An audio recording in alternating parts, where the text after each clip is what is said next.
আহি আছে চন্দনা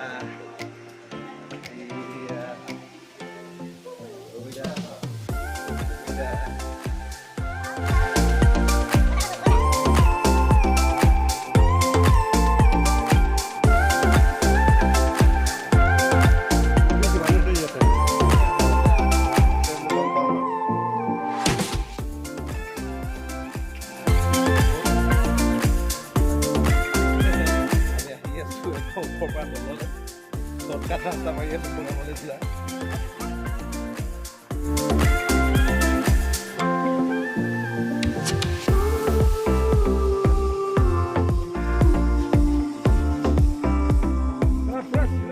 বৰ্তমান আমি খুনচাৰ নেহেৰু ষ্টেডিয়ামত পালোহি।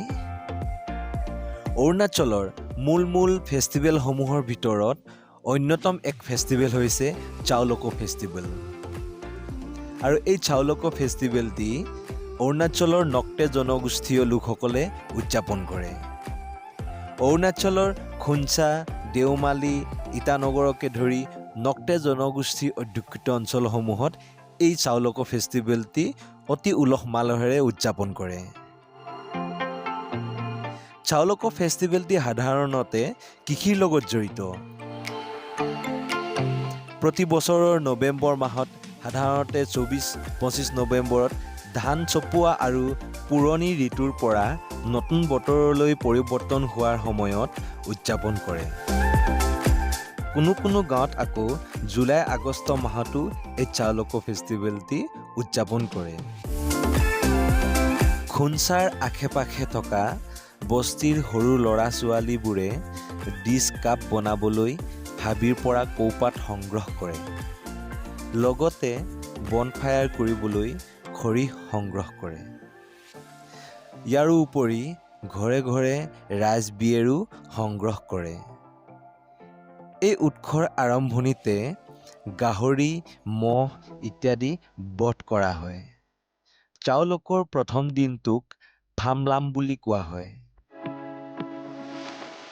এই দিনটোতে সকলোৱে মনোৰঞ্জনৰ বাবে সামগ্ৰী সংগ্ৰহত ব্যস্ত থাকে।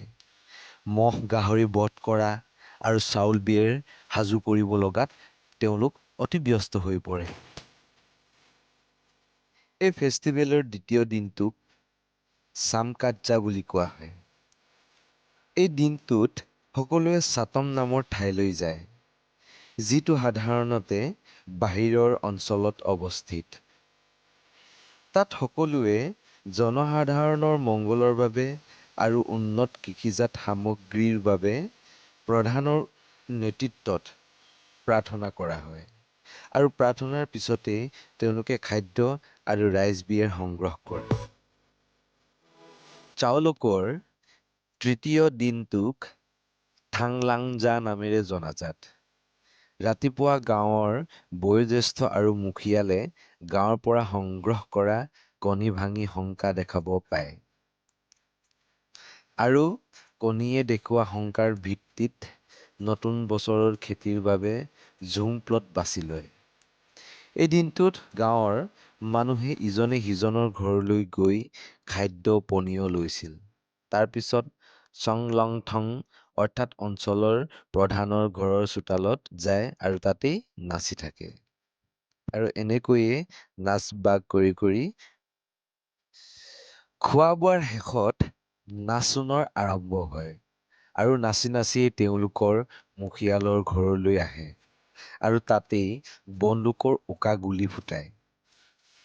মুখিয়ালৰ ঘৰত প্ৰায় 2-3 ঘণ্টাৰ নাচ বাগ কৰে। আৰু এই নৃত্যক চামৱাৱং বুলি কোৱা হয়। অলপ জিৰণি লোৱাৰ পিছত সকলোৱে নিজৰ পৰম্পৰাগত আনুষ্ঠানিক সাজ-পোছাকেৰে নাচিবলৈ আৰম্ভ কৰে।